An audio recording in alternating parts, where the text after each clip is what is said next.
ఈ రోజుల్లో నాకు తెలిసినంత వరకు తల్లిదండ్రులు లేకుండా మిగతా ఎంతమంది తోబుట్టువులున్నా, తమ్ముడున్నా, చెల్లెలున్నా వేస్ట్ అని అనిపిస్తది ఒక్కోసారి చూస్తుంటే.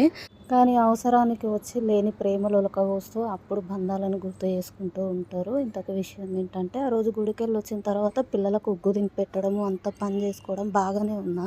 సాటర్డే ఇంకా మార్నింగే లేసి మా బావ బదులు నేనే దీపం పెట్టినా. ఎప్పుడైనా ఫోటోలు ఎప్పుడో ఒకసారి నేనే పెట్టుకుంటా. ఎప్పుడు ఇట్లా జరగలేదు.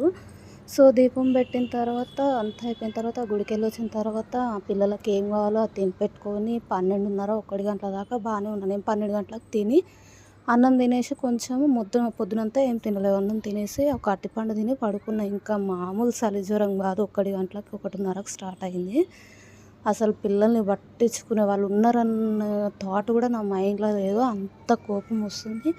కాలు గుంజుడు, చేతులు గుంజుడు, నడుము గుంజుడు, చలి పెడుతుంది. పిల్లలు ఓ పక్క సతాయిస్తుర్రు. ఇంకా నా వల్ల కాక బావకి కాల్ చేస్తే అప్పటికప్పుడు నా కోసం వచ్చి హాస్పిటల్‌కి అయితే తీసుకెళ్ళిండు. ఇంక అంతే వీడియో. లైక్ చేసి